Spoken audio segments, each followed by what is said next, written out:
본질적인 이 내용을 들어갑니다. 쉬울까요? 어려울까요? 어려워요. 그래서 이제 본질적인 내용을 얘기를 해봅시다. 이 소챕터 목차를 제가 적어놨어요. 여러분들 이 책을 보시면 소챕터가 하나, 둘, 셋, 넷, 다섯, 여섯, 일곱 개. 이 소챕터의 프롤로그 격이 있고 또 행복은 도덕적 목적이다 이렇게 풀어쓰고 그 다음에 이제 아까 4개 생각나시죠? 개인의 도덕적인 목적, 그 목적을 이룰 수 있는 개인의 역량, 공동체의 도덕적인 목적, 그 공동체의 도덕 목적을 이룰 수 있는 공동체의 역량, 그리고 마지막 행복을 위한 준비물이라고 하고 1장이 끝나는 거예요. 2장은 어떻게 되냐? 그러면 이 4가지 이 리트머스 종이 개인의 도덕 목적, 개인의 역량, 공동체의 도덕 목적, 공동체의 역량 이 4가지 리트머스 종이로 토라를 살펴보는 거예요. 토라를. 현수교의 한 다리가 기독교라고 하는데 이 기독교의 다리를 살펴보자. 그리고 3장을 가면 그리스 아테네 이성 철학을 배우게 돼요. 그리고 4장에 가면 이제 기독교 토마스 아퀴나스가 이 그리스 철학에 의거해서 기독교에 좀 짬뽕을 하는 부분이 있거든요. 이렇게 하고 5장에서는 이제 미국이라는 나라가 어떻게 만들어졌는지에 대한 그 사상적 아이디어가 집합으로 이렇게 잘 구성된 이런 내용들을 설명한다. 그래서 이 작가는 이 자기 책의 진주가 어디냐 했을 때 5장이다. 그래서 이 미국이란 나라가 어떤 이념적 토대로 자리 잡혔는지 그거를 이제 자기의 이 가장 엑기스라고 여긴다라고 하는 겁니다. 그리고 이제 5장 이후부터는 꺾여요. 이제 6장부터는 그 미국의 철학이 어떻게 망가지고 있는지를 보여주는 거다라고 생각하시면 될 것 같습니다. 이 책의 흐름입니다. 서론. 이 벤 샤피로의 말이에요. 자기는 정치적인 일을 한다. 정치 평론을 한다. 라고 하는데 넘겨볼까요? 이게 지금 집게가 이렇게 요 위에 있어서 죄송한데 다음 주는 위치를 바꿀게요. 여기 페이지가 있어요. 페이지가. 그래서 5페이지 보시면 중요합니다. 여기서 이제 우파의 관점이 나와요. 우파의 관점은 뭐냐? 밑줄 친 거 볼까요? 하지만 정치가 내 행복의 원천은 아니다. 이겁니다. 제가 이제 이 기도회 때도 말씀을 드렸는데 정치는 톤 조절 잘하세요. 정치는 행복을 추구하는 데 필요한 틀을 만드는 작업이다. 이게 되게 중요한 거예요. 다른 말로 정부는 행복의 원천이 아니다라는 말입니다. 뒤쪽에 비슷한 내용이 나오는데 바로 나오죠? 정치 그 자체는 행복의 근원이 아니라는 거예요. 행복의 근원이 아니다. 그래서 정치는 우리의 행복을 위해서 필수적인 선결 조건을 만들어가는 것일 뿐 그 자체로서 우리에게 행복을 제공해주지 못한다. 이게 되게 중요한 겁니다. 정치가 여러분에게 직접적 행복을 준다? 아니 책사님 누구 탄핵됐을 때 잔치국수 먹고 행복했는데요. 이런 얘기가 아니에요. 그런 얘기가 아니고 정치라는 자체가 여러분을 행복하게 해준다. 이게 굉장히 위험한 겁니다. 이해가 되시죠? 그래서 이런 톤을 잘 여러분들이 분별하시고 그래서 미국의 건국 아버지들은 이 사실을 잘 알고 있었다. 그렇기 때문에 토머스 제퍼슨 체크하십시오. 토머스 제퍼슨 얘기하면은 이제 좀 배운 분들은 야 토머스 제퍼슨 야 너 벤 샤피로 책 읽었냐? 토머스 제퍼슨 이신론자야. 그거 알고 있냐? 토머스 제퍼슨 자기 흑인 노예랑 사생활한 거 알고 있냐? 다 알아요. 다 아는데 지금 우린 사상적 설계도를 공부하는 거니까. 그리고 토머스 제퍼슨이나 미국의 국부들이 그럼에도 불구하고 토머스 제퍼슨이 말년에는 기독교인으로 됐다 이렇게 주장하는 것도 있고. 그래서 그런 것들은 여러분들이 잘 나중에 더 깊이 공부하시면 만나게 될 거고 우리는 러프하게 윤곽을 보는 공부다. 이렇게 톤 조절하시면 될 것 같아요. 그래서 토머스 제퍼슨이 뭐라고 했냐? 이거 되게 중요합니다. 지금 이게 흑백으로만 돼서 그런데 이런 건 빨간색으로 하고 싶어요. 그죠? 정부가 여러분에게 이게 되게 멋진 말이에요. 정부가 우리에게 행복을 부여할 권한을 갖고 있지 않다. 이게 되게 무서운 겁니다. 권한이라는 말. 정부는 우리한테 행복을 주는 권한이 없다는 말이에요. 되게 무서운 말이죠. 그래서 행복 추구라는 구절은 우리가 태어날 때부터 이미 부여받은 행복 추구권을 보호하기 위해 쓰여졌다. 미국은 3가지가 있어요. 어떤 권리가 있죠? 인권이라는 뭐냐? 인권은 1번 뭐죠? 인간이란 이유만으로 침범할 수 없는 생명에 대한 권리가 있다. 생명권. 2번 인간에겐 천부인권이죠. 천부인권. 하나님이 주신 인간으로 태어났다는 모든 사람, 아프리카인이건 한국 사람이건 북한 사람이건. 그래서 정부가 우리에게 행복을 부여할 권한을 갖고 있지 않다. 그러면 여러분 좌파가 뭐냐? 사회정의 세계관이 뭔지 아세요? 사회정의 세계관? 이걸 반대로 해석하면 돼요. 정부가 우리를 행복하게 해준다라는 겁니다. 그래서 기독교 세계관적으로 제가 이 도식화를 재밌게 해드리면은 눈에 안 보이는 하나님이 지탱하는 게 오른쪽적 가치관이고 눈에 안 보이는 하나님, 그러니까 눈에 안 보이니까 없다는 게 자연주의죠. 이 체계로 만든 인간의 이성을 기반으로 만든 게 좌라고 했잖아요. 그래서 여러분 좌경화 되신 분들 특징이 뭔지 아십니까? 인간은 아론 때부터 인간은 눈에 안 보이는 하나님을 불안해해요. 그래서 아론이 만든 금송아지는 이집트 애굽의 신이 아니고 우리의 하나님을 눈에 보이게 만들어 달라 한 게 금송아지예요. 그게 우리의 여호와라는 거예요. 그래서 이 사람들은 눈에 보이는 걸 원하잖아요. 여러분들 자꾸 눈에 보이고 확인받고 싶어하고 이런 게 있잖아요. 그래서 이분들은 눈에 안 보이는 하나님이 아니라 행복은 누가 주시죠? 하나님이 주시잖아요. 그러면 좌파는 어려운 게 아니에요. 여기 자리에 정부를 놓으면 많이 이게 해석이 돼요. 그래서 이건 나중에. 그래서 그런 말 있잖아요. 정부가 이혼했다는 이유만으로 정부에서 돈을 줘요. 그러면 이분들이 이혼 후에 다시 내가 어떤 가정을 꾸릴 수 있는 마음의 동기가 약해지잖아요. 그래서 이런 걸 어떻게 표현하시죠? 정부와 결혼을 했다. 이렇게 얘기를 하는 거예요. 그러니까 내가 정부가 주는 돈을 통해서 계속해서 내 생계 유지가 되면서 삶에 대해서 가정의 가정의 중요성 이런 것들이 완화되는 겁니다. 그래서 보편적 복지의 가장 큰 불행이 뭐냐면 보편적 복지, 미국에서는 글을 모르는 애들도 나라에서 돈을 줘요. 너 글 모르지? 미안해 하고 돈을 줘요. 그럼 어떤 문제가 생기냐? 어떤 문제가 생길까요? 부모가 그 나라에서 주는 돈이 끊길 때까지 일부러 글을 안 가르칩니다. 실제로 미국에 있는 사례예요. 그게 보편적 복지의 문제입니다. 문제. 그러니까 인간론이 잘못된 거죠. 여기에서 인간론은 뭐다? 정치가 뭐예요? 인간들의 사회 공동체를 구성하는 거잖아요. 인간론은 뭐다? 여기서는 인간은 죄인이다. 인간은 타락한 존재다. 인간에겐 선한 것이 나올 수 없다. 그러니까 견제와 긴장과 균형을 만드는 거고 여기서 뭐예요? 루소에게 세례받은 여기는 인간은 날 때부터 선하다. 날 때부터 완전하다. 오히려 날 때부터 완전한데 각종 사회 제도로 얘를 교육시키는 이게 인간을 망치는 거다. 이게 루소식이거든요. 그러니까 무슨 얘기했지? 그러니까 얘네들은 인간은 선하다라는 그 기본, 인간은 완전하다. 우리는 유토피아를 만들 수 있다라는 그 기본 전제가 있으니까 자꾸 무리하게 되는 겁니다. 돈을 주면 인간은 그래 나라에서 돈은 주지만 내 아들 빨리 이 돈 끊기게 자랑스럽게 글을 가르쳐서 사회 구성원으로서 열심히 일하게 해야지라는 게 아닌 걸 우리는 알잖아요. 근데 이 친구들은 낙관적인 거죠. 낙관적인 거. 하여튼 이렇게 하면 여러분 제 시간이 못 끝나고 제가 시간을 좀 내겠습니다. 그래서 행복 추구라는 구절은 그래서 보호하기 위해 쓰여졌다. 정부가 우리의 권리를 보호하고 그 권리가 타인에 의해 침해받지 않도록 만들기 위한 목적으로 존재해왔다. 이게서 되게 중요합니다. 정부의 구성 요건이 뭐예요? 정부가 왜 필요하냐? 정부가 왜 필요할까요? 개인의 자유를 지키기 위해서입니다.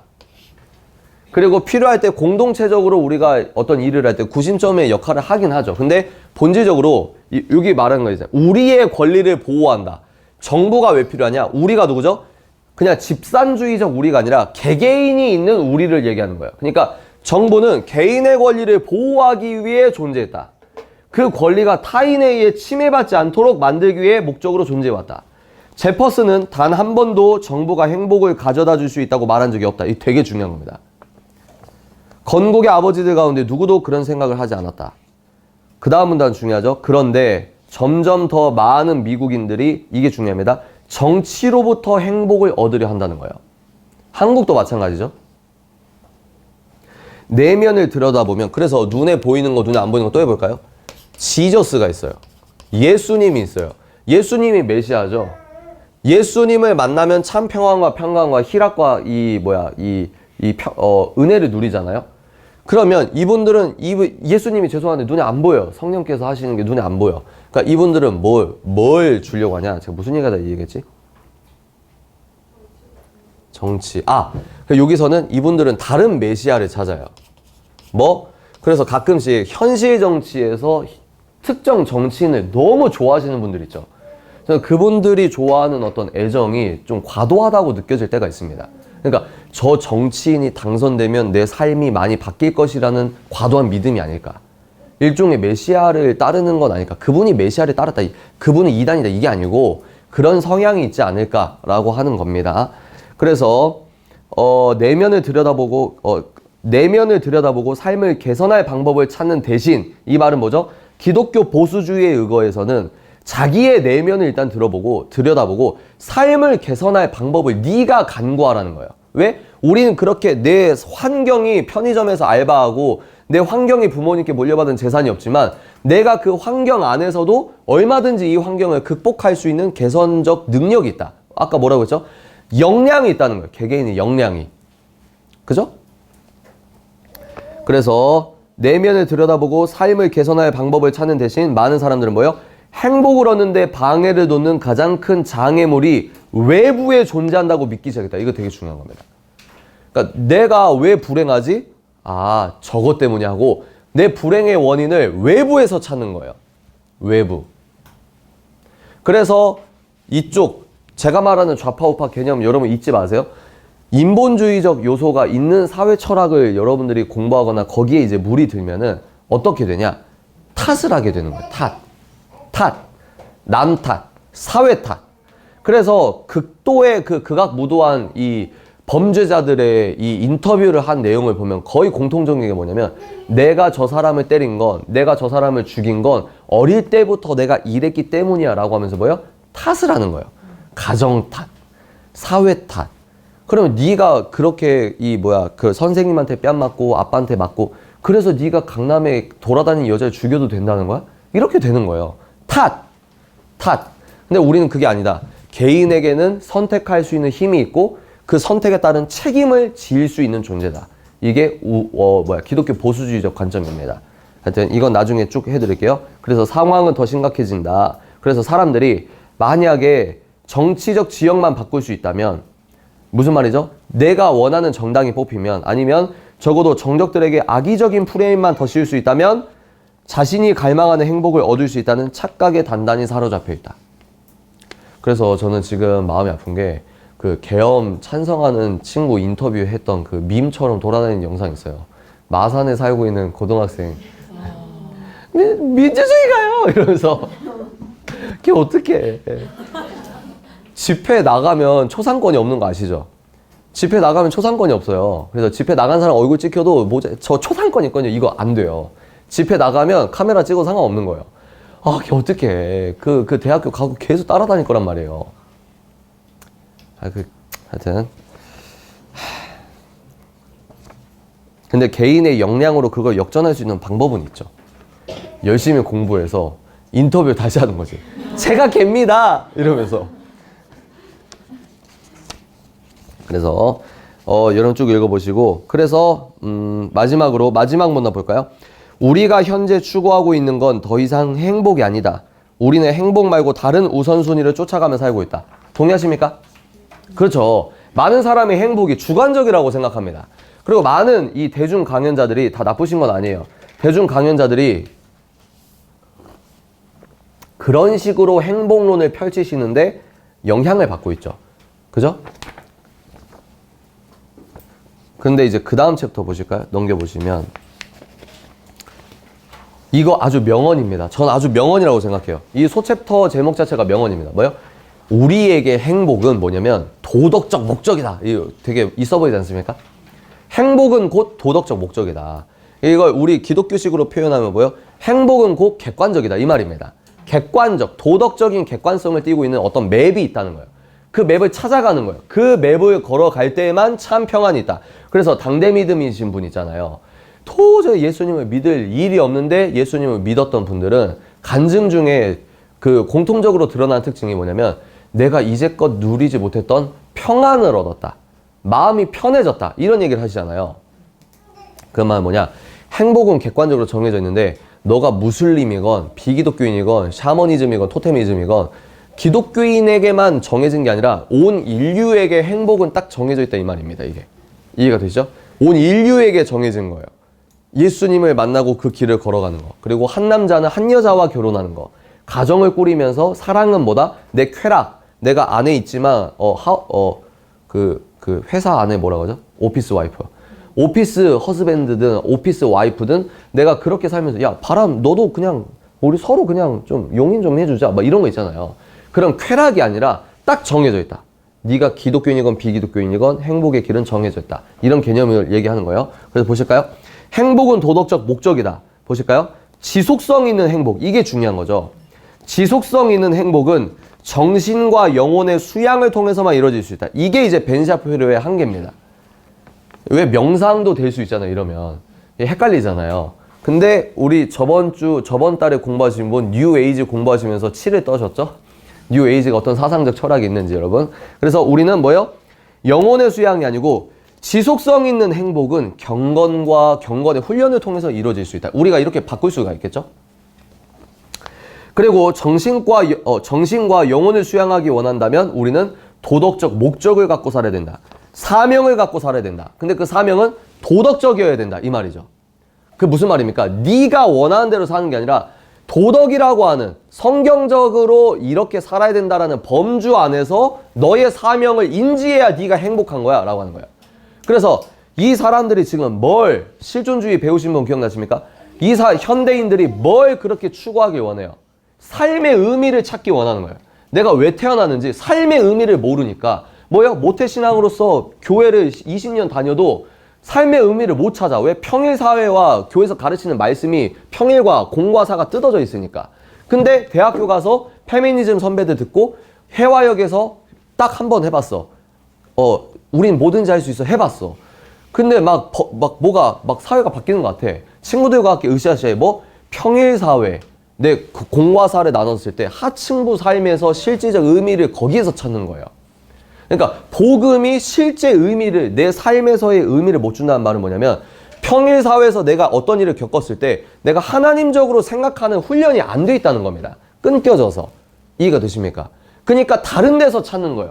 예수님 믿는 애들이 삶의 중요한 결정을 정신분석학 의사한테 하고 심리학자한테 물어보고 그러니까 예수님 믿는 애들이 MBTI로 QT하고 저는 이거 그러니까 이런 지적 수준이 한국을 망친 주범이라고. 주범.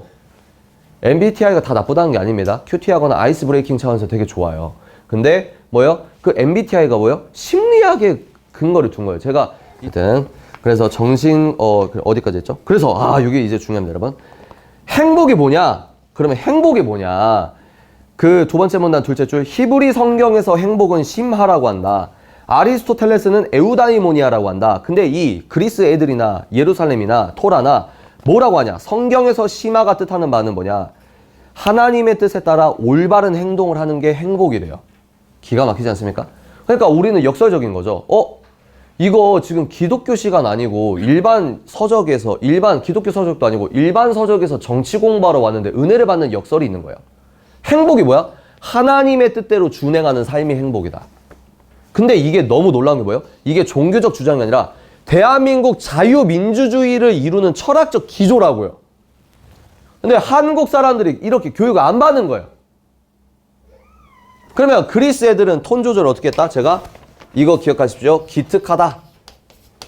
얘네들은 복음을 몰라요. 그리고 그리스 철학은 절대 복음이 아닙니다. 여러분 이거 조심해야 돼요. 이성주의에 빠져가지고 이렇게 빠지면 안 되고 그리스 애들은 기특하다라는 톤입니다. 그러나 얘네들은 복음은 아니다. 이 톤이 가장 중요합니다. 그래서 기특하다. 왜 기특하냐? 복음을 몰랐는데 아리스토텔레스는 여러분 이게 침례교가 있을 수 있으니까 제가 이 말은 안 하도록 하겠습니다. 그래서 그 아리스토텔레스는 뭐예요? 그 에우다이모니아라고 했는데 그러니까 우리는 기독교 버전은 이해가 쉬워요. 근데 일단 이거부터 합시다. 밑줄 그은 거 볼까요? 하나님은 단지 그분께서 우리의 삶에 제시해놓은 이상을 열정적으로 쫓아가라고 말씀하시는 것뿐이다. 목적을 따라 살아가지 않으면 우리는 그 값을 치러야 된다. 이런 게 중요한 거죠. 뭐죠? 자유민주주의 정신 중 하나가 뭐냐면 개인에게 책무가 있다는 거예요. 책무. 네가 이런 미션을 갖고 살지 않으면 그 값을 치러야 돼 라고 하는 거죠. 그래서 MZ세대나 알파세대나 제가 그 선생님들 커뮤니티에서 그 글을 봤는데요. 선생님.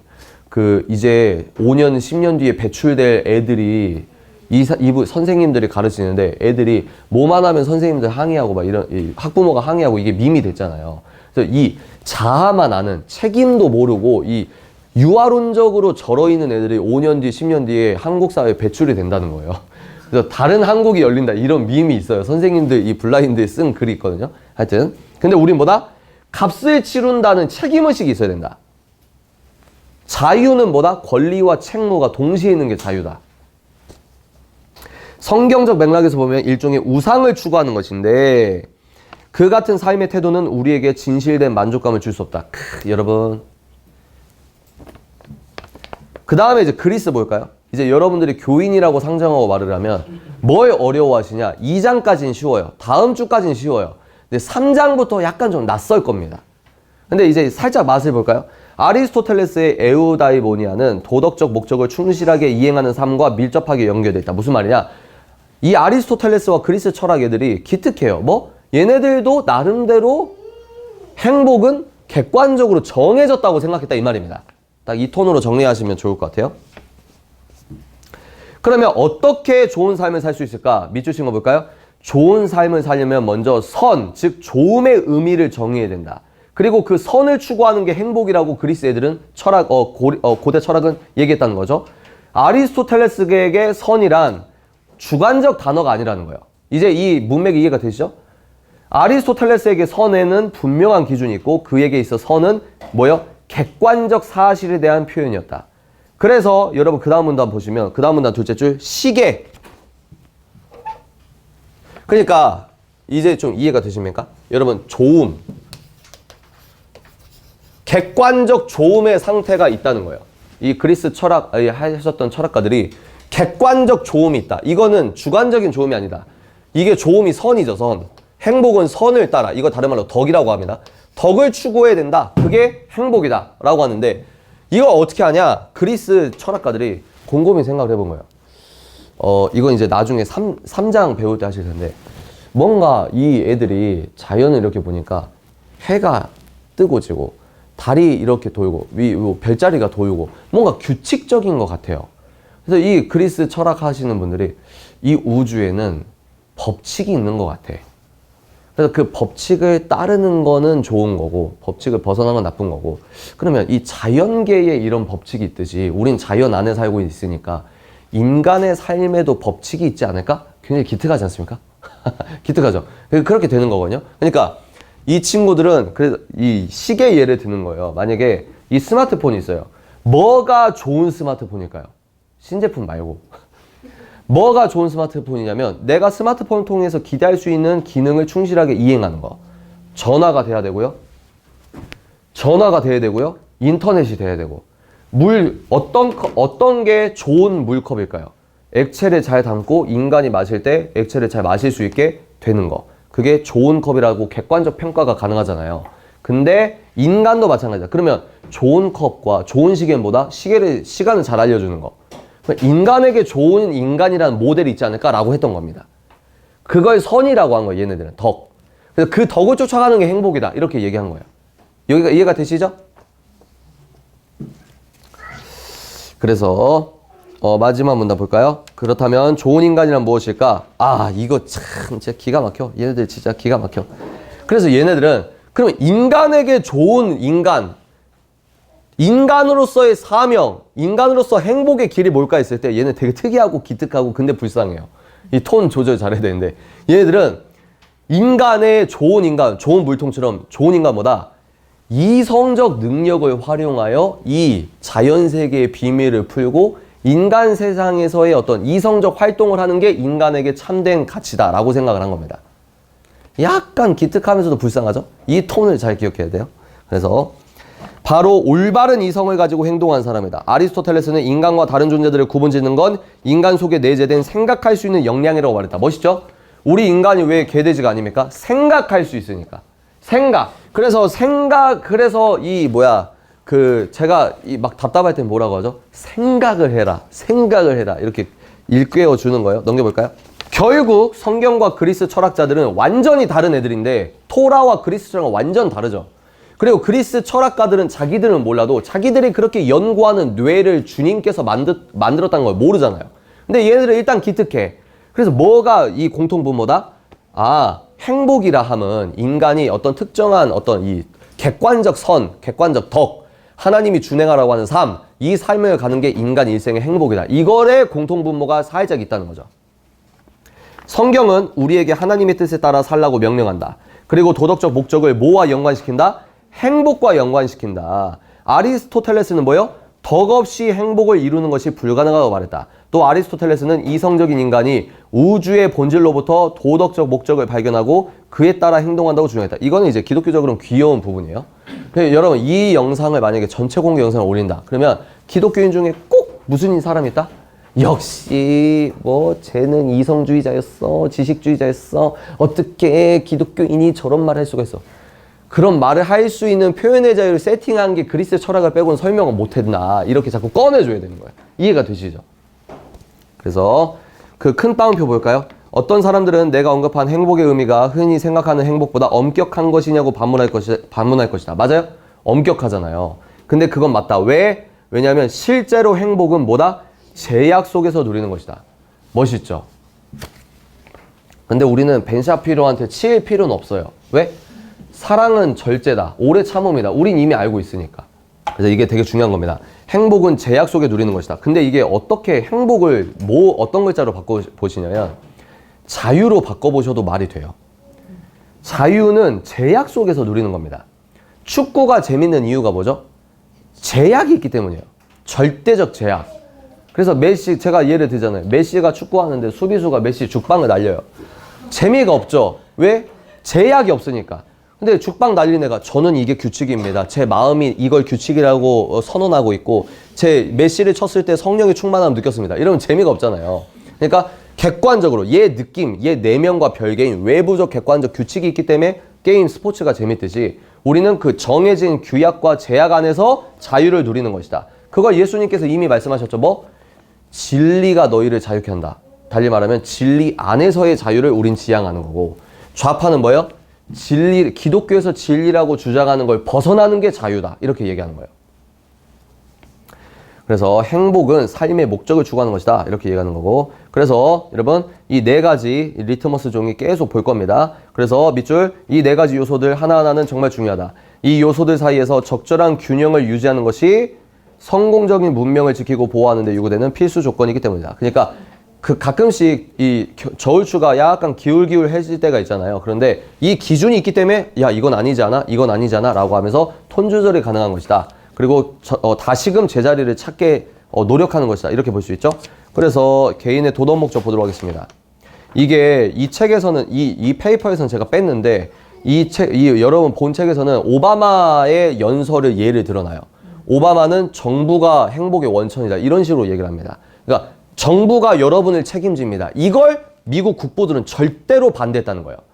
근데 오바마는 민주당이죠. 그러니까 민주당의 세계관은 지금 2000년대 이후에 어떻게 표현되고 있냐. 정부가 니들을 책임질게. 그래서 자연스럽게 좌파는 큰 정부를 지향하고 오른쪽 정부는 뭐예요? 작은 정부를 지향하는 거예요. 그래서 왼쪽 정부의 대통령이 되면 공무원을 많이 뽑는 겁니다. 왜? 우리가 다 해줄게. 우리가 다 해줄게. 우리가 다 해줄게. 정부가 해결해 주겠습니다. 이거 되게 위험한 거다. 근데 정부는 그럼 개입하지 말아야 되냐? 그게 아니에요. 그게 아니고. 그래서 이렇게 가르치면은 이 영상 보면은 정치학과나 이런 거 배운 친구들은 뭐라고 얘기하냐면 이 성경에서 근본주의자들 비판하듯이 비판을 합니다. 너가 가르치는 거는 현실적이지 않아 라고 하는데 저는 어떻게 토스하죠? 이 소위 잘났다고 하는데 박사학위자들 이 스파이크 치면 어떻게 하죠? 저 토스예요. 벤 샤피로랑 네가 논박하면 돼. 이렇게 되는 거죠. 하버드 로스쿨이거든? 그럼 알아서 싸워. 이렇게 되는 거죠. 자, 이제 여러분, 이제 이 1탄에 중요한 게 여러분들이 약간 어색해 할 수 있는 게 이제 이 네 가지 리트머스 종이 있죠. 네 가지 리트머스 종이가 있는데 이게 무슨 뜻인지를 우리가 알아보면 1주차가 끝나게 되는 겁니다. 1번, 이제 개인의 도덕 목적. 이 말이 어렵잖아요. 어떻게 해석하시면 된다? 개인에게는 하나님 안에, 그러니까 성경적 범주 안에서의 사명이 있다. 이 말이죠. 그죠? 성경이 존재하기 전 사람들은 사회구조 속에서 자신의 지위에 따라 삶의 의미를 각각 부여받았다. 함무라비 법전에는 오직 왕들만이 신 형상을 따라 창조되었다고 기록하고 있다. 그리고 개인은 왕과 가까울수록 더 많은 권리를 부여받다. 이런 내용을 여러분들 읽어봐야 비교가 되는 겁니다. 그래서 파라오도 마찬가지예요. 파라오나 함무라비 법전이나 이 신만이 신 형상의 담지자는 왕만. 그러면 개개인의 권리가 차등이 있는 거죠. 차별이 있는 거죠. 어떻게? 왕과 가까울수록 개인의 권리가 많아지는 겁니다. 이해가 되시죠? 근데 저는 젊은 지구소를 믿어요. 근데 성경이 토라가 얼마나 위대하냐면 뭐예요? 모세가 하나님께로부터 받은 율법 토라에서는 뭐라고 하냐? 여러분 신약에서도 오병이어 사건, 목사님 설교 많이 들으셨죠? 오병이어 사건 때도 카운팅 할 때 성경에서 적어놓는 5,000명 있잖아요. 그거는 여자가 포함 안 된 거예요. 그래서 곱하기 3 정도 하시면 됩니다. 왜냐면 지금도 이 교회 가면 여자들이 많잖아요. 그러니까 곱하기 3, 4를 하면 되는 거예요. 그러니까 5,000명을 먹인 게 아니고 2만 명을 먹이고 이렇게 보는 게 맞아요. 그래서 맞는다는 표현보다 맞아 보입니다. 제 신학자가 아직 아니니까. 무슨 얘기다 오병이어 얘기를 했죠? 여자. 근데 토라는 뭡니까? 그 6,000년 전에 뭐라고 박아놨냐? 하나님의 형상의 담지자가 노예가 돼가지고 걸레 빨고 있는 니도 신 형상의 담지자라는 거예요. 그리고 파라오도 신 형상의 담지자라는 거예요. 아까 뭐라고 했죠? 우파는 신 앞에 동등하다는 거죠. 그리고 너무 놀라운 게 남자만 신 형상의 담지자가 아니고 남자와 여자가 하나님 형상의 담지자다. 남녀 평등 여기서 시작되는 거예요. 여기서. 그래서 하지만 성경은 그렇게 말하지 않는다. 뭐라고 하죠? 이거 중요하죠. 서구 문명의 시작을 알리는 핵심 구절이 뭐냐? 창세기 1장 26절이다. 여러분 이거 잊지 마십시오. 창세기 1장 26절. 여러분들이 이제 평일 사회 가운데 하나님의 창조 질서를 지키려고 한다고 하면 창세기 1장부터 3장이 어마무시하게 중요하다는 걸 깨달을 겁니다.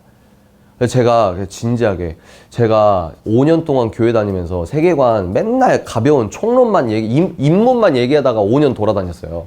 근데 제가 골반 기도회 하면서 너무 위로받고 너무 속 시원한 게 뭐냐면 이제 좀 깊은 얘기를 다룰 수 있으니까 그게 좋더라고요. 근데 무슨 얘기하다 근데 이제 말씀 본문 주세요 할 때 저는 맨날 거의 창세기 1장 1절로 드리거든요. 그래서 제가 진지하게 내가 제네시스를 타야 되나 이 생각을 했는데 좋습니다. 그만큼 창세기 1장부터 3장이 중요하다. 자유주의 신학자와 성경을 문자 그대로 안 믿는 사람들의 특징은 창세기 1장부터 3장이 소설적 신화적 요소가 섞여 있다라고 하는 순간 모든 게 이제 엉클어지는 겁니다. 인식 체계의 첫 단추 자체를 잘못 끼면 이제 계속 이제 가는 거예요. 계속 보겠습니다. 그래서 창세기 1장 26절 하나님의 형상을 따라 지음받았다. 이게 되게 중요해요. 그래서 이것은 왕과 귀족뿐 아니라 모든 사람이 인간의 존엄한 권리를 가지고 있다는 사실을 알리는 위대한 선언인데 이 당시 모세가 이렇게 주장했을 때 모세가 하나님의 진리를 선포했을 때 당시 다른 나라 사람들은 이런 인권 개념 자체가 없었습니다. 이해가 되시죠? 넘겨볼까요? 그래서 여러분 죄송한데 넘기기 전 마지막 제가 소리로 읽을게요. 하지만 타인과의 관계를 유지하는 삶의 기저에는 우리에게 가치를 부여하고 구도를 명령하신 창조주와의 관계가 전제된다. 무슨 말이냐? 우린 개인인 동시에 사회적 존재잖아요. 우리가 타인을 대할 때는 얘도 신 형상의 담지자라는 거죠. 그리고 하나님이 중간에 있다는 거죠. 우리가 악을 행할 수가 없다는 거죠. 이런 밸런스를 기억해야 된다. 이런 거고. 그 다음 한번 볼까요? 우리는 창조주로부터 뭐예요? 이게 되게 중요하죠. 삼류 세대가 이걸 알아야 되죠. 그죠? 권리뿐만 아니라 의무 역시 함께 부여받았다. 그래서 요즘 청년들은 한국교회 트렌드 제가 제일 싫어하는 종류의 그런 책 거기서 이제 뭐라고 하죠? 청년들은 요즘 MZ세대는 주도적으로 교회의 행정에 관여하길 원한다. 교회가 바뀌고 요즘 애들을 품어주려면 이런 얘기는 안 하지만 거의 그렇잖아요.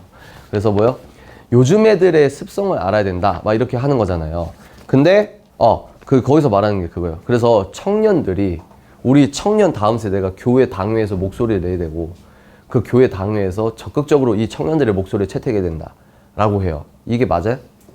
가장 위험한 겁니다, 여러분. 왜 이 청년 세대가 집단 인본주의화 됐다는 가정을 그런 책 작가들은 절대 안 해요. 절대 죄송합니다. 거의 안 해요. 그리고 그러면 어떻게 해요? 근데 책 뒷부분에 뭐라고 주장한다?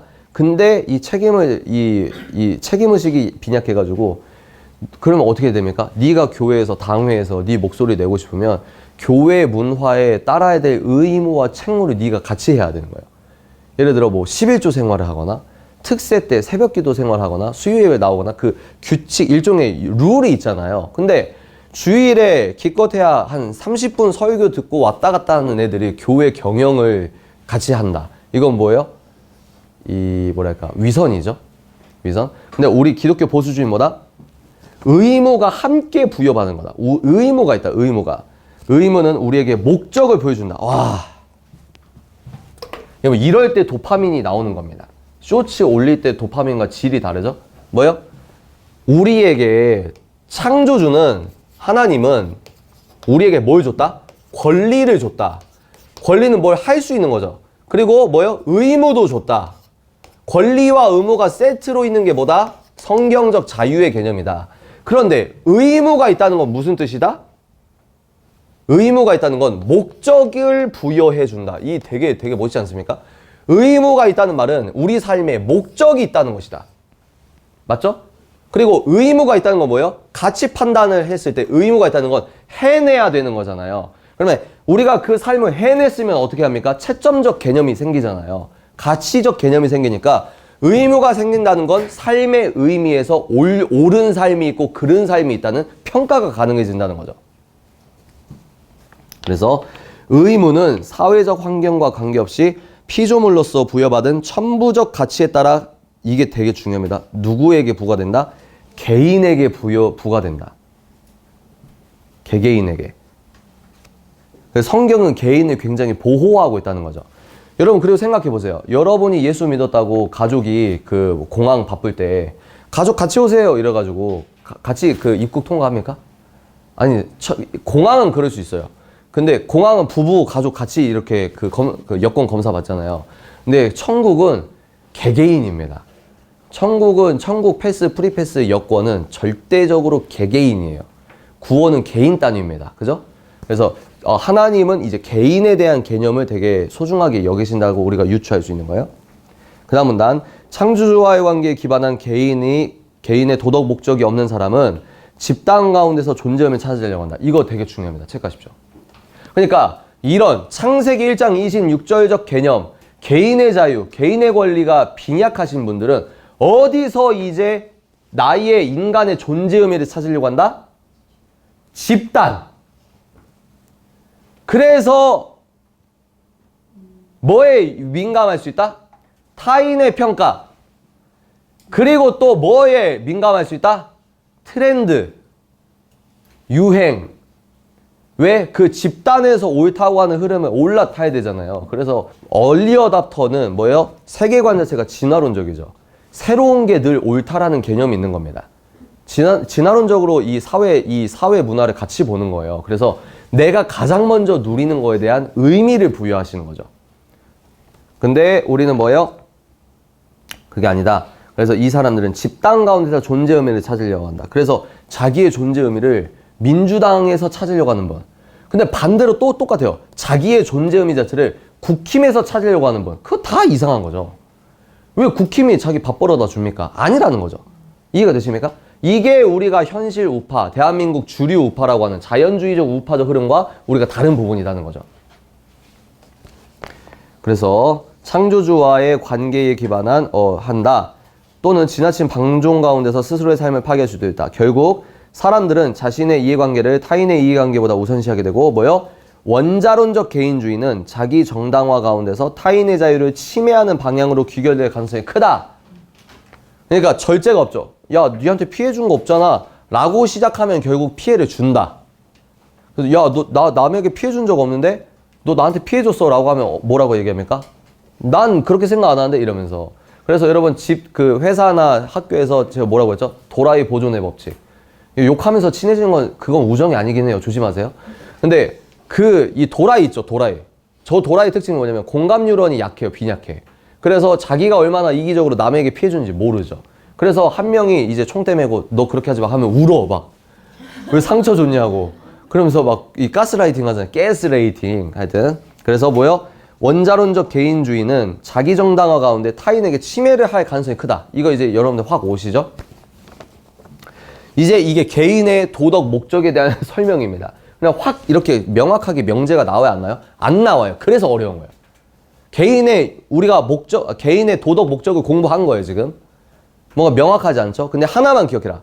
하나님이 계시고, 창세기 1장 26절에 의거해서 우리는 하나님 형상의 담지자고, 그리고 개인에 대한 그 개념을 성경은 지지하고 있다.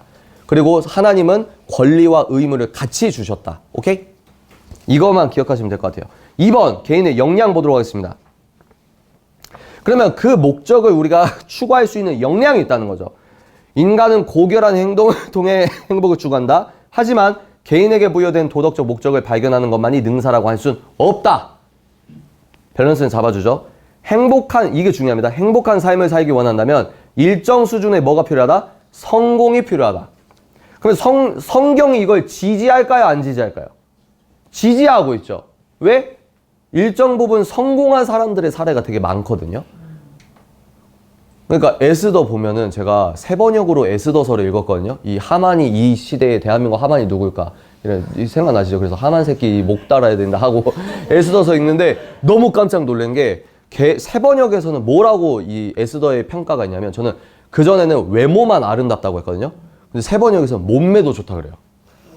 그러니까 몸매가 좋다는 개념이 하나님도 인정한다는 거예요. 아름다운 몸매의 원형이 있다는 거예요. 아름다운 얼굴이 있다는 거예요. 장동건 얼굴 보면서 넌 추남인데 이거 미친놈이에요. 아름다운 원형이 있다는 겁니다. 이게 되게 중요해요, 여러분. 아름다움의 원형이 있다. 그래서 포스트 모던에 빠진 사람 김정은 박사님 안타까운데 머린 좋잖아요. 목사 아들인데 죄송해요. 김정은 박사가 예를 들어 뭐라고 합니까? 예술 별거 없어. 네가 느끼는 게 예술이야. 그게 맞아요? 그 사람은 무슨 말을 하는지 본인이 모를 가능성이 있다. 왜? 예술에 대해서 네가 느끼는 게 곧 그 예술의 가치야라고 해버리면은 진품과 가품의 의미가 없어지기 때문입니다. 이거 제가 저번 주에도 말하지 않았나? 그죠?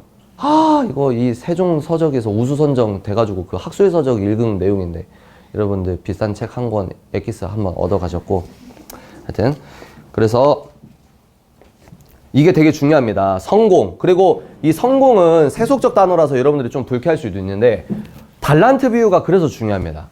달란트 비유. 그래서 달란트 비유에서 제가 뭐였죠? 예수님께서는 차등을 두셨다. 요즘 사회에서 달란트 비유하면은 예수님 잡혀갑니다. 모욕죄로. 어떻게? 왜 사람들 다 보고 있는데 실시간 생중계하는데 난 1달란트 주고 제가 5달란트 줘요? 왜 저 공개적으로 모욕 줍니까? 이러잖아요. 그래 또 뭡니까? 근데 달란트 받고 나서 재량권을 주시죠. 너가 하고 싶은 대로 재량적으로 네 알아서 해.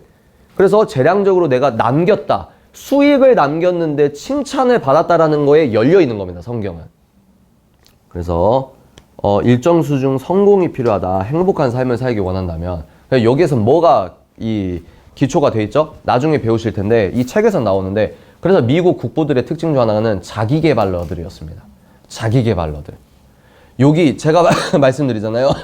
강남에 토요일 오전에 여기까지 와가지고 3시간 이런 공부한다? 여러분들은 자기계발러예요.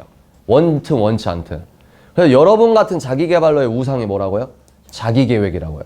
그리고 공부에서 얻는 성취감에 중독되면 나중에 예수님보다 높아질 수가 있습니다. 그러니까 우리 항상 하나님적 우선순위를 놓치면 안 된다 이 말이죠. 이해가 되시죠? 왜? 내 타임라인이랑 하나님 타임라인이 다르거든요. 그러니까 계획에 미친 자는 하나님께서 그 계획을 흩으십니다. 그럼 계획에 미친 자들은 막 통제가 안 되니까 막 너무 힘들어 이러는데 알고 보니 그게 하나님의 커리큘럼이었다. 이해가 되시죠? 근데 이제 이런 무게추도 있는 상황에서 기독교 보수주의의 핵심 가치가 뭐냐면 역량이 필요해. 너가 역량이 있기 때문에 일정량 네가 행복하려면 열심히 노력을 해야 돼. 그래서 성경에서는 밥도 먹지 말라. 그 말은 뭐예요? 뒤지라는 거다 이러면 너무 세고 밥도 먹지 마라고 신께서 얘기한 게 뭐죠? 일하지 않는 사람 밥 먹지 마. 근데 무슨 말이냐? 성경은 열심히 일하는 것에 엄청난 가치를 두고 있습니다. 그리고 게으른 사람을 악인과 미련한 거 아주 막 덕지덕지 안 좋은 거 다 설명을 해요. 일을 안 하는 거. 우리가 열심히 일을 한다. 그리고 성경에서는 잠언에서는 뭐라고 하죠? 여러분 사복음서도 성경이지만 66권 다 성경 똑같은 신적 권위가 있는 겁니다. 잠언에서 뭐라고 하죠? 부지런히 일하는 사람은 부자가 된다. 이런 개념이 있거든요. 그러니까 이건 성경에 열려 있다는 거예요. 능력주의는 성경에 열려 있다는 거예요. 그럼 반대로 좌파들은 뭐예요? 개인에게는 그런 역량이 거의 없다. 그래서 좌파에 경도된 사람들은 서울대에서 강남 애들이 몇 %다 계속 그런 얘기하는 겁니다. 그리고 뭐요? 집안 환경으로 인해서 애들의 성적이 결정된다. 이러면서 결정론, 기계론 같은 이야기를 하거든요. 그러니까 환경을 바꿔야 된다. 근데 걔네들이 말하는 환경은 뭐다? 서구 문명이라는 테두리 자체가 애들을 억압하고 있다. 이런 이 사회 기조가 있는 겁니다. 그래서 또 우리는 자유로운 개인으로서 스스로가 기술을 습득하고 활용할 역량을 갖고 있다는 사실을 믿어야 한다. 무슨 말이죠? 너가 그렇게 불행해도 너가 통제할 수 있는 걸 생각해 보세요. 하물며 내가 감옥에 갇혔더라도 국가가, 정부가 내 몸을 구속하더라도 절대로 구속하지 못하는 게 뭐죠? 나의 생각입니다. 그죠? 그러니까 너가 할 수 있는 걸 찾아. 그래서 제가 계속 얘기하는 거 뭐예요? 편의점, 똑같은 편의점 알바를 해도 부모 욕하고 그냥 억지로 찍어주는 애가 있고, 트렌드 코리아 도서관에서 빌려가지고 대기업의 어떤 트렌드와 이 실제 이 편의점 고객들의 상관관계와 인과관계 유추하면서 자기 혼자 막 레포트 쓰고 이러면 당연히 기업에서 얘를 뽑지. 똑같은 편의점 알바라는 환경에서 개인의 역량과 자기가 어떻게 선택하냐에 따라서 얘 삶이 달라지잖아요. 그죠? 그렇게 얘기하는 거예요. 그래서 여기서 이제 이런 부분이 이제 기독교인들이 약간 견제해야 되는데, 우리는 뭐다? 이성의 힘을 믿어야 된다. 무슨 말이냐? 우린 개돼지가 아니다. 이 톤으로만 갑시다.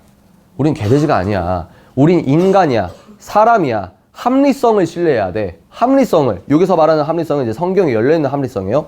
합리성과 합리주의가 다르거든요. 이건 나중에 시간 관계상 넘어가도록 하겠습니다. 일단 밑줄 친 것만 볼게요.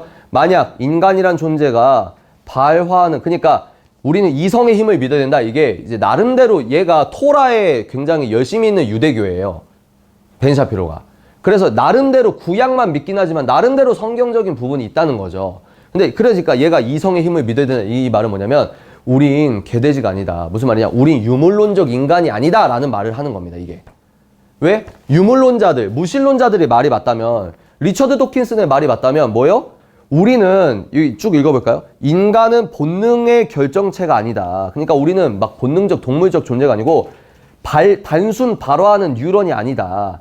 우리는 사고할 수 있는 능력을 갖고 있다. 이 말입니다. 그러니까 우리가 이 이성적 존재이기 때문에 제가 호소하는 거죠. 이거 나라가 이 반대한민국 쪽으로 넘어가는 중입니다. 계속 설득을 하는 전제가 뭐예요? 상대도 합리적이라는 존재라는 걸 가정하는 거예요.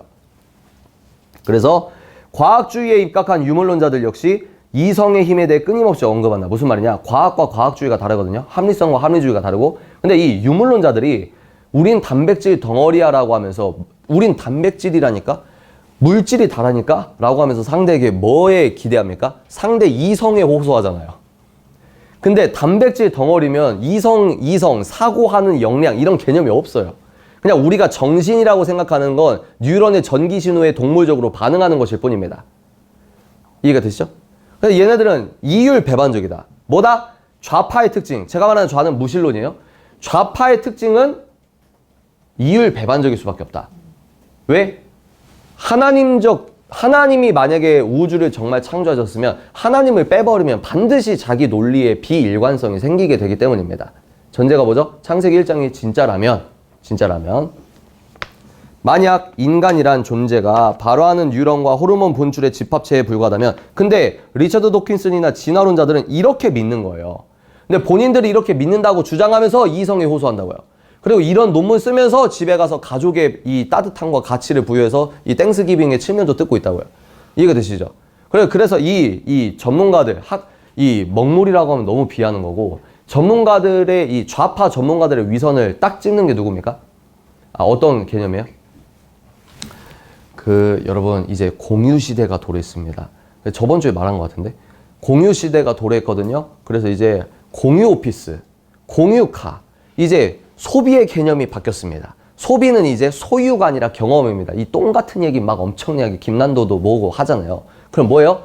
여러분 소비의 개념이 바뀌었습니다. 공유 오피스, 이제 우리가 뭐 소유한다는 개념이 바뀌었습니다. 이게 트렌드입니다. 책 쓰고 뭐요? 자기 이제 아파트, 이 할부 끝난 아파트에서 자기 집에서 산다. 그래서 뭐요? 자기 철학을 부정하는 거죠. 공유 오피스 주장하면 네 집부터 내놔라. 누가 떠오릅니까? 난민. 정우성 씨 댓글 진짜 사람들 댓글 너무 웃긴 것 같아요. 뭐라고 하는지 아세요? 난민은 아들처럼, 아들은 난민처럼. 그 친구들의 이 사상적 위선은 이 행동의 위선으로 나타나는 것 같아요. 그래서 당신은 왜 논리에 호소하냐? 네가 맞다면 왜 이성에 호소하냐? 과학적 유물론에 따르면 이성은 자유의지와 마찬가지로 허상에 불과한 것 아니냐? 이게 중요합니다. 세상 철학은, 무신론적 철학은 자유의지와 이성을 무시하기 때문에 벤샤피로가 아니야. 우린 자유의지가 있고 이성적 존재라고 주장하는 거예요. 이해가 되십니까? 이성의 존재를 부인하면 사람들 사이의 커뮤니케이션은 존재 의미를 상실하게 되고 정치는 파괴되며 인간을 인간답게 만드는 근본 요소들은 뿌리째 흔들리게 된다. 뭐요? 이성적 존재라는 걸 믿지 않으면. 즉 우린 원숭이고 유발 하라리처럼 뭐요? 그냥 사피엔스라는 우린 종이고 범고래가 우리 할아버지들인데 사피엔스는 상상하는 능력 때문에 지금까지 종을 유지하게 된 거다. 이렇게 생각하는 애들은 안 된다는 거죠. 안 된다. 생산적인 삶을 위해서 우리는 반드시 이성이 존재한다는 사실을 믿어야 한다라고 하는 거예요. 마지막으로 우리는 인간이라는 존재가 단순히 효과적 목표가 아니라 진정한 목적을 쫓아 살고 있다는 사실을 인정해야 된다. 이거 되게 중요합니다. 그래서 마지막에 그 밑에서 둘째 줄 2 플러스 2는 5다. 여러분 이거 어떻게 생각하세요? 보세요. 이건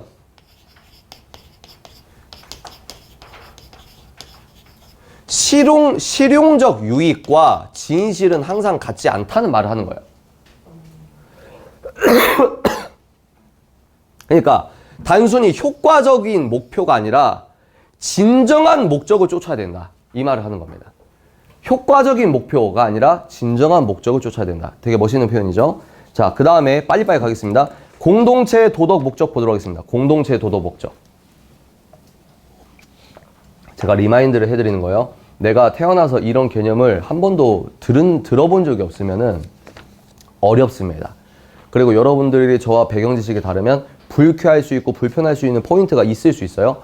그래서 제가 성공의 요건을 전부 다 이해하려고 하지 말고 그냥 한번 8주나 4주나 한번 들어보는 거에 성공의 이 허들을 놓아라. 이렇게 말씀을 드리는 거예요. 왜 그러죠? 막 도중에 나가시거나 불쾌해서 8주차 때 나가시거나 이런 거를 5년, 6년 경험하다 보니까 이 데이터 값이 있으니까 계속 설명을 해드리는 거예요. 여러분들이 갖고 있을 오해, 왜곡 이런 게 있을 수 있으니까 제가 말씀을 드리는 거예요. 공동체의 도덕 목적 보도록 하겠습니다. 전도서 말씀 4장 9절에서 10절. 두 사람이 한 사람보다 나으면 저희가 수고함으로 좋은 상을 얻을 것입니다. 혹시 저희가 넘어지면 하나가 그 동물을 붙들어 일으키려니와 홀로 있어 넘어지고 붙들어 일으킬 자가 없는 자에게는 화가 있으리라. 이게 공동체가 중요하다 이런 말이죠.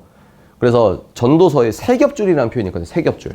세겹줄 끊어지지 않는다. 이런 거 있잖아요. 그렇다면 무엇이 우리를 결속하게 해주냐? 무엇이 해주냐? 세상에는 로맨틱한 사랑으로 출발해서 따뜻한 연민과 애정으로 발전하는 그런 종류의 관계가 있다. 아리스토텔레스가 극찬했던 우정도 중요하다. 우정은 타인의 가치를 인정하는 고결한 기반한 감정이다. 그러니까 애인도 있고 우정도 있다. 하지만 인간은 사랑과 우정 이상의 더 고차원적인 무언가를 필요로 한다. 우리에게는 뭐가 필요하다? 공동체가 필요하다. 하버드에서인가요? 그 연구 결과가 있어요. 흡연보다 여러분을 이 수명을 갉아먹는 악한 게 뭐예요? 외로움. 이거 생물학적으로 나온 겁니다, 여러분. 외로울수록 이 사람이 이 면역 체계가 약해지고 이런 게 있어요. 자기 행복에 아주 큰 어떤 역할을 하고 있는 겁니다. 외로움. 그러니까 우리는 공동체가 필요한 존재라는 거죠. 그래서 대학생들 2단에 막 빠지잖아요. 2단에 왜 빠지냐? 왜 빠지죠? 외로움을 없애기 위해서. 요즘에 다 개인화, 파편화 됐으니까 막 2단인 줄 알면서 빠진대요. 왜? 그만큼 이게 중요합니다. 소속감을 얻고 싶은 거죠. 그래서 저는 페미니즘도 마찬가지라고 생각해요. 그러니까 내가 소속감을 얻고 싶어요. 그래서 인터넷으로 대안적 소속감이 뭐죠? 커뮤니티 세계관으로 보면 안 됩니다, 여러분. 하여튼 그래서 커뮤니티 세계관으로 보다가 현실에 이제 맨맨 맞은 게 뭐죠? 동덕여대 사건이라고 봅니다. 우리가 넘어졌을 때 안전하게 받쳐줄 수 있는 사회적 안정망과 기댈 수 있는 친구, 그리고 자신을 보호해줄 동료 시민들을 필요로 한다. 그래서 저는 지금 미혼분들 잘 들으세요. 지금 저보다 어른 계시지만 그냥 이해하고 들어주십시오. 결혼은 하고 죽어라. 결혼해야 됩니다. 결혼해야 돼요. 그래서 결혼은 왜 최소 공동체고, 하나님께서 분부하신 최소 공동체가 부부고, 가정이고, 그리고 또 교회고, 이 삶만 딱 있으면은 여러분 삶이 그냥 뭐 다른 거 없어요. 그래서 제가 언제 누구지? 부처가 자기가 동쪽에서 보고 뭘 깨닫고 뭐 이렇게 깨달았잖아요. 전 그 정도는 아닌데 딱 두바이 딱 놀러 갔을 때 그때 딱 깨달았어요. 이 중동 부자들이 유럽에 진짜 모델 같은 여자들 끼고 막 이 두바이 몰에 우리 코엑스몰 가면은 이 몰에 어떤 메이커들이 있는지 보이잖아요. 두바이 몰도 그런 게 있거든요. 와, 내가 모르는 이 브랜드도 너무 많고. 야, 그러니까 나는 이 외국에 사신 분 어떤 느낌인지 알죠? 우리는 뼛속까지 동양인이에요. 그리고 우린 기후의 영향을 받아서 이 두상도요, 서구형 두상이 있고, 우리는 되게 하여튼 불리해요. 불리해요. 키도 작고 불리합니다. 그래서 제가 그때 깨달은 게 뭐냐면, 이걸 다 못 누리고 죽는구나. 못 누리고 죽는구나. 그걸 딱 깨닫고, 그래. 내가 집중할 것만 집중하면 된다. 그러니까 남의 시선 아무리 신경 써도 한국용이라는 거죠. 한국용. 뭐 헐리우드 스타 이런 거 하면 또 말은 달라지긴 하지만 하여튼 이 인생이 덧없음을 두바이 쇼핑몰에서 깨달았다 하는 것이 하여튼 근데 무슨 얘기냐, 이런 소속감, 교회 공동체, 이게 정답이다. 그래서 이게 중요합니다. 하버드 대학교의 정치학자인 로버트 퍼트넘은 우리가 개인으로서 사회에서 제 기능을 발휘하기 위해선 사회자본을 필요로 한다고 말했다. 사회자본이란 신뢰, 공유된 가치관, 시민적 도덕성을 뜻한다. 무슨 얘기냐? 우리에게는 사회적 존재이기 때문에 공동체적 공통된 비전이 있어야 된다. 이거죠. 그렇다면 이 어떻게 공동체를 형성할 수 있을까? 공동체를 만들려면 공동체의 도덕 목적과 부합하는 공통된 공유된 비전이 있어야 된다. 그 공유된 비전이 뭐냐? 미국 국부들은 진짜 멋있는 게 이 공유된 이 미 합중국의 공통된 비전이 뭐냐? 소름 준비하세요. 미국의 헌법이라는 겁니다. 사실 솔직히 저 이 말하면서 털만 섰어요. 소름까지 안 돋았는데 너무 멋있지 않아요? 근데 여러분, 우리 기독교인이 십계명과 주기도문 사도신경을 외웠지만 헌법은 우리가 안 읽어보잖아요. 이게 빈약한 거예요.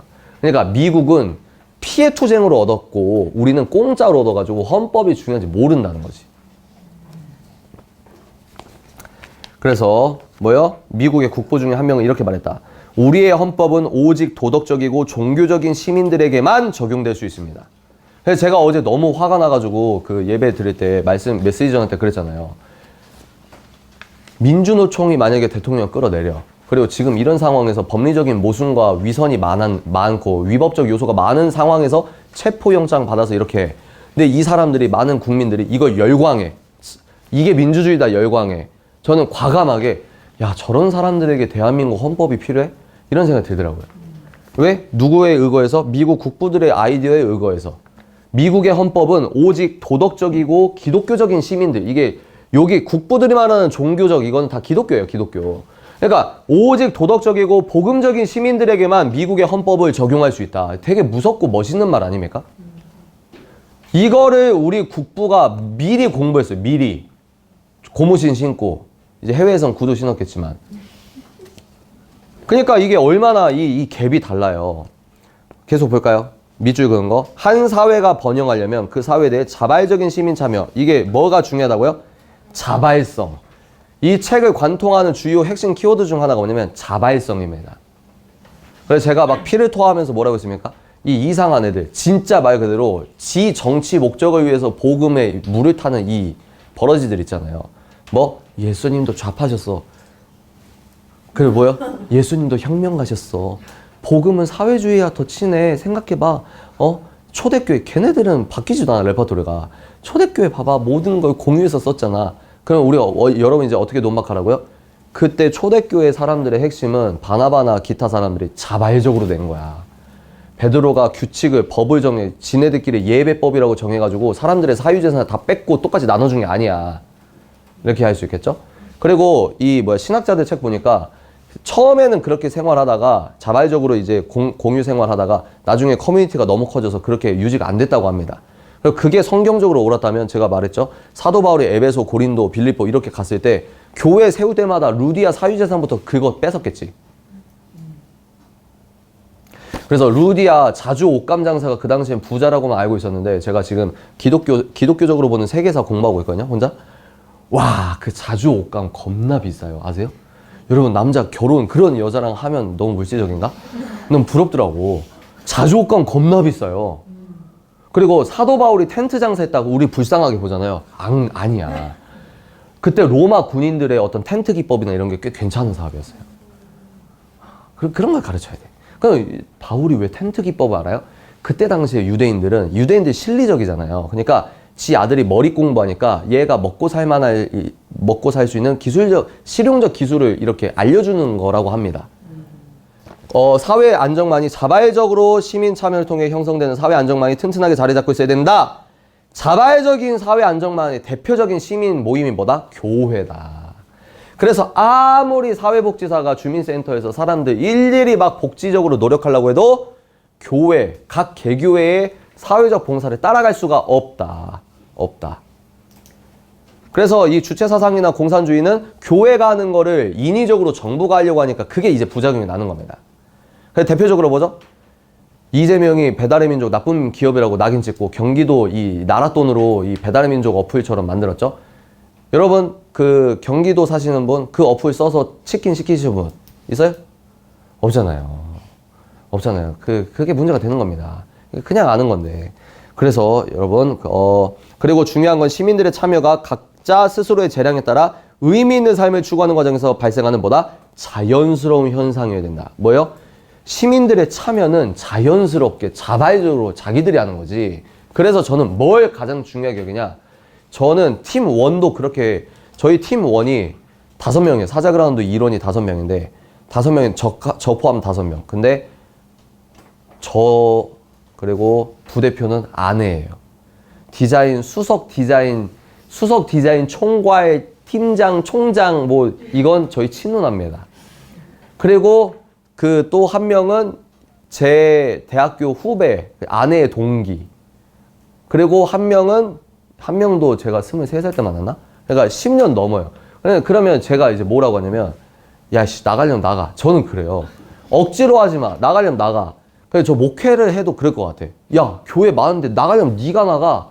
성도 눈치 안 보고 내가 하나님 눈치 보고 목사 되지 네 눈치 보고 내가 할 말 못하냐? 이런 스탠스입니다. 싸가지 없죠? 근데 이게 맞다고 봐요.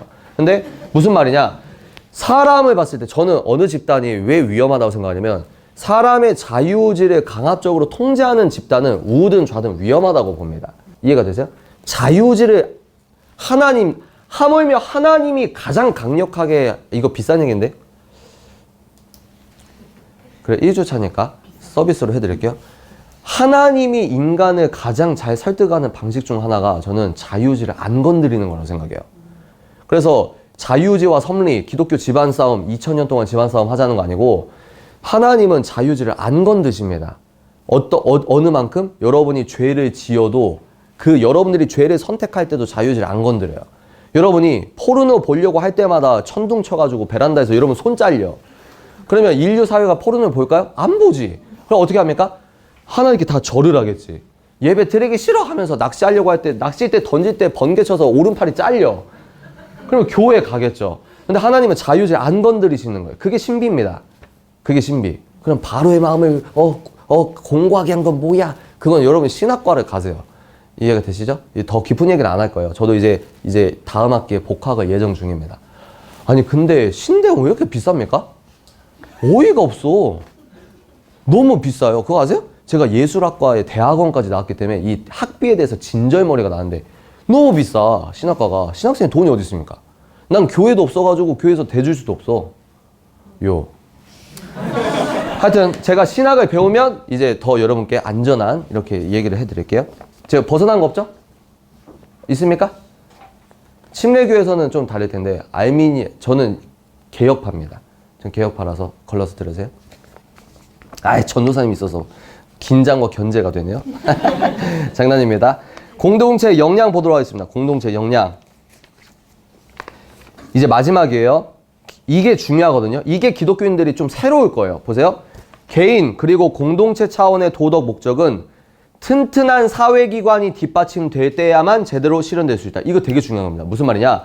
개인과 공동체 배웠잖아요. 그러면 이 개인과 공동체 차원에서 도덕적인 하나님이 주신 비전과 목적은 튼튼한 시민들의 자발적 사회기관이 밑받침될 때 이거죠. 자발적이죠. 그죠? 여기서 내가 말한 사회기관 바로 나오죠. 교회 바로 나오죠. 그리고 지가라고 하면 안 되고 자기가 유대교라서 시나고그 하나 끼워놓은 거 보세요. 시나고그. 그리고 사교클럽. 이거는 막 룸 다니고 룸살롱 아니에요, 여러분. 사교클럽, 자선단체 등을 의미한다. 예를 들어 저희가 사자클럽을 만들면 사교클럽이 되는 거죠. 정부의 권한은 무정부 상태로 빠지지 않을 정도로 강하면서, 이게 중요합니다. 정부는 어떤 스탠스냐? 무정부 상태로 빠지지 않을 정도로 테두리만 만들어줘 라고 하는 거예요. 시장만 지켜, 개인들이 알아서 한다. 이건 이제 경제학 공부하신 분들은 이 멘트 들으면 야, 쟤 언제적 이론을 아직도 얘기하냐 이렇게 할 거예요. 그럼 저 어떻게 한다? 토스한다. 그리고 또 강하면서 톤 조절 포갑으로 이어지지 않을 정도로 제한되어야 된다. 이것이 바로 절묘한 균형점이다. 근데 지금은 입법 폭거를 하고 있다. 이 균형이 깨진 겁니다. 헌법 만약에 헌법재판소에서 국회한테 민주당한테 야 이거 내란죄 헌법재판소에 넣으면 이거 시간 많이 걸려서 이재명 구속보다 늦어질 수 있으니까 이거 빼는 게 유리해라고 진짜 그 커넥션이 있으면은 근데 말이 안 되지 않아요? 지금 한나라의 대통령이 그리고 어제 윤상현 의원이 그 사람 천재예요. 서울대 나온 걸로 알고 있고 되게 좋아요. 서울대 너 엘리트주의야? 그건 아니에요. 근데 그 사람이 뭐라고 얘기했냐면 현재 윤석열은 직무만 정지돼 있을 뿐 법률적으로 아직 대통령이라는 거예요. 근데 지금 법리 차원에서 모순된 게 굉장히 많아요. 근데 우리 일반 국민들은 그걸 모르는 거죠. 안타깝습니다. 하여튼 그래서 역량. 그래서 이게 되게 중요합니다. 정부의 역할, 정부가 사회를 통솔하고 통제하고 이게 아니에요. 개인이 먼저입니다, 여러분. 개인이 먼저 있었어요, 역사적으로. 그래서 중요합니다. 사회는 그 자체로 정부가 아니다. 엄청 중요하죠. 정부 역시 그 자체로는 사회가 아닌 것이다. 그래서 오바마, 여기 나오네. 오바마가 뭐라고 했냐? 밑줄 긋은 거 볼까요? 정부야말로 우리 모두가 함께 공유하는 유일한 조직입니다. 소름. 기독교 보수주의와 서구 문명을 열심히 공부하시면 공부하실수록 좌파 정치인이 하는 연설 내용이 소름이 돋을 것입니다. 정부가 우리가 모두 함께 공유하는 유일한 조직이래. 이게 뭐예요? 그러니까 좌파는 집단주의로 갈 수밖에 없는 거예요. 과도체제로 갈 수밖에 없는 교리를 믿고 있는 거예요. 좌파가. 이런 슬로건 안에 우리 모두 중앙 집권화된 정부를 중심으로 다 함께 똘똘 뭉쳐 같은 방향으로 나아가면 훨씬 많은 성취를 이뤄낼 수 있을 것이라는 유토피아, 좌파적 유토피아 인식이 그대로 나타났다. 여러분들이 이제 이런 공부를 하고 이재명의 그 대선 때 얘네가 내뱉은 단어를 한번 보세요. 정부가 다 해준다. 경기도청이 다 해준다. 이런 게 비슷해요. 교복도 입혀줄게. 뭐도 해줄게. 밥도 먹여줄게. 하지만 바로 나오죠. 마지막 여러분 여러분 오늘 제가 시간주의를 실패했는데 1주차 자기소개 때문에 그렇다 치고 15분만 더 써도 됩니까? 네. 15분만? 보시면 하지만 그건 굉장히 위험한 발상이다. 개인이 갖고 있는 열정을 동원해 집단적 힘을 만들어내고 이를 통해 국가라는 이름의 몽둥이를 만들어 정부라는 이름의 몽둥이를 만들어 개인들의 도덕 영역을 강제하는 것.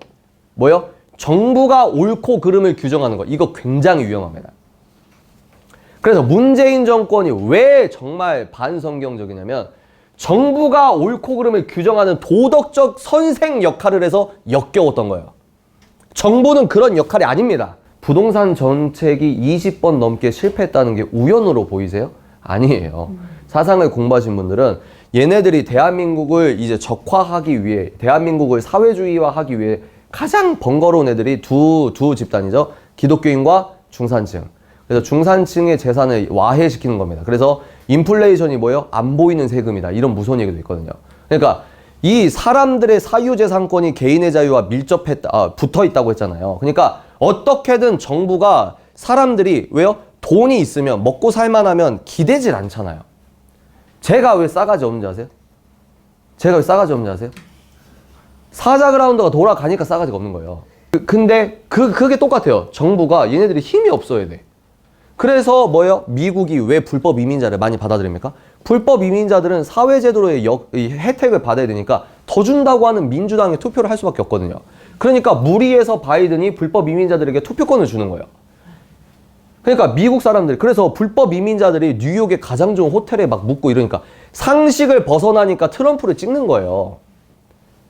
근데 지금 이재명이 하는 얘기가 상식을 벗어나는 얘기를 하는 거예요. 전 국민에게 압류가 불가능한 통장을 전 국민에게 만들어주겠다. 이 미친, 멍멍이 소리를 하는데 탄핵을 안 시키잖아요. 왜? 저 얘기를 해도 아무렇지도 않은 국가적 좌경화가 너무 세서 그래요.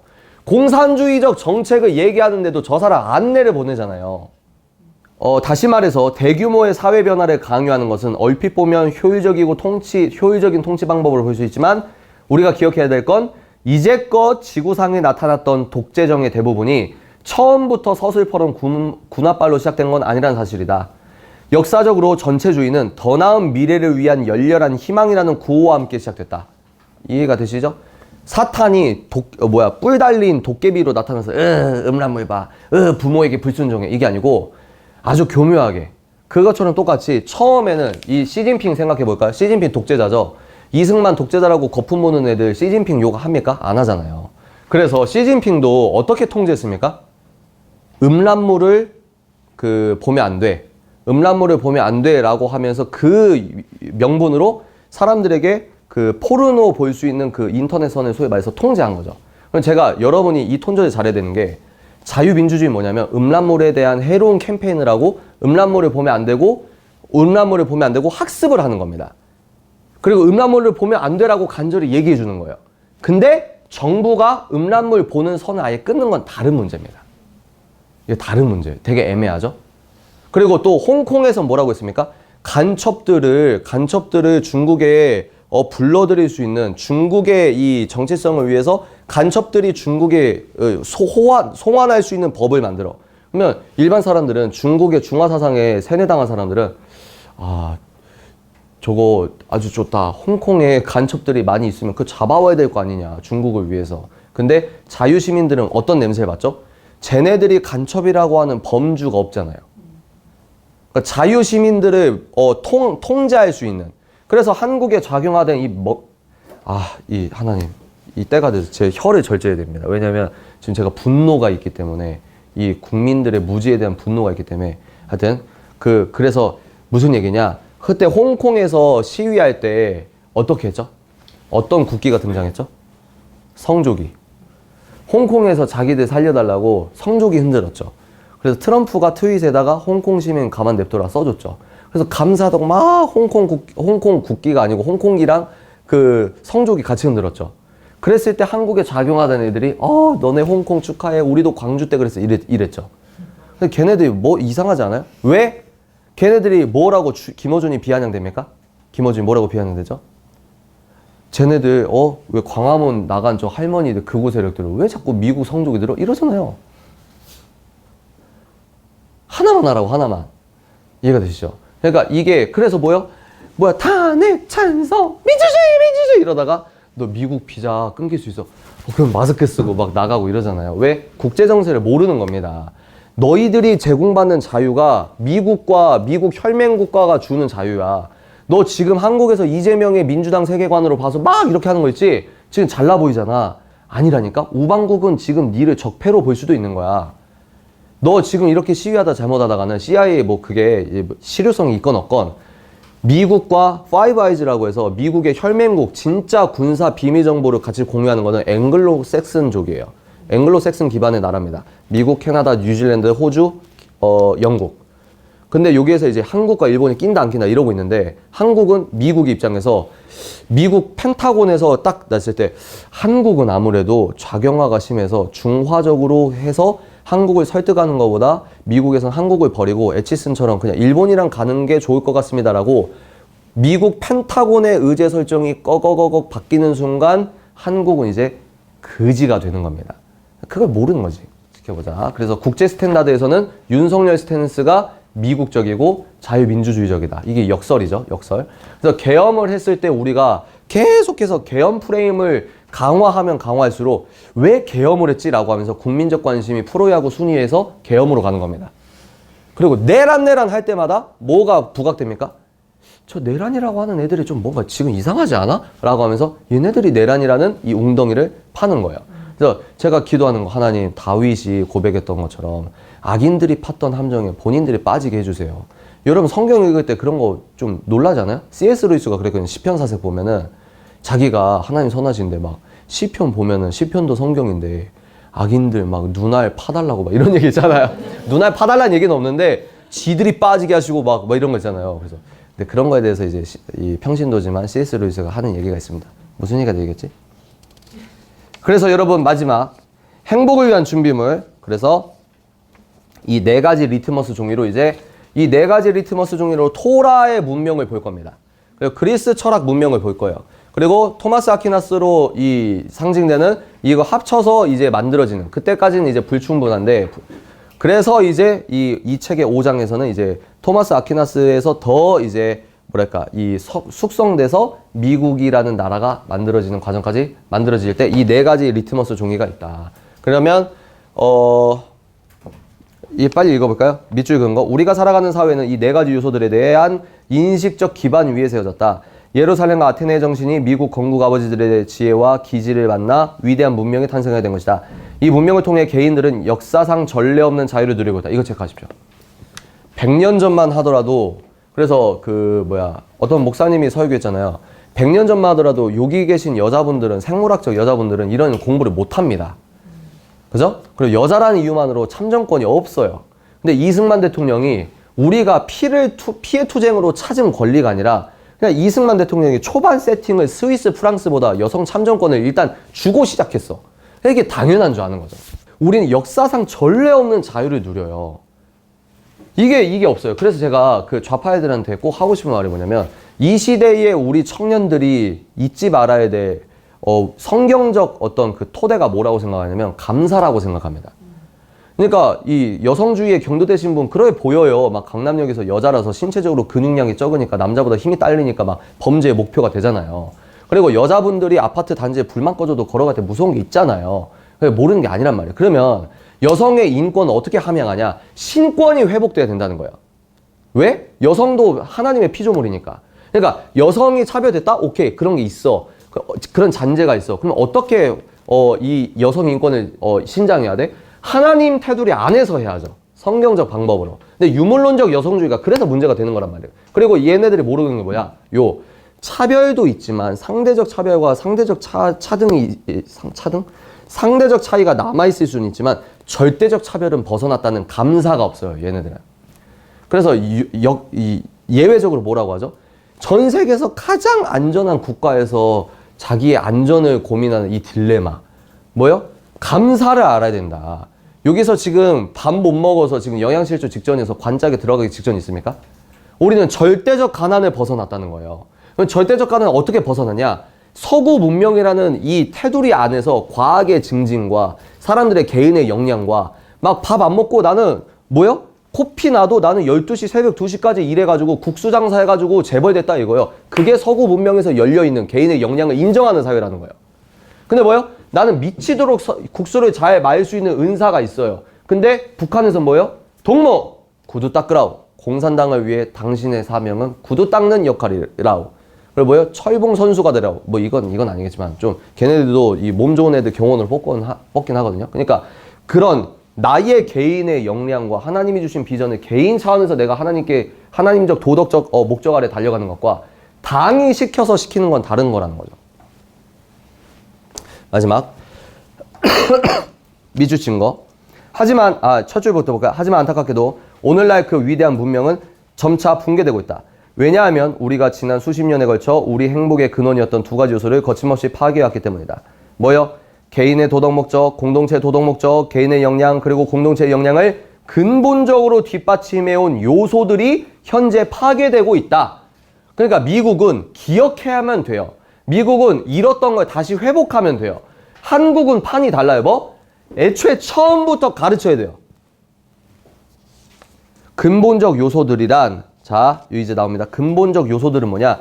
신성한 의미와 이성이다. 이게 무슨 말이냐? 근본적 요소는 성경과 이성 철학이야.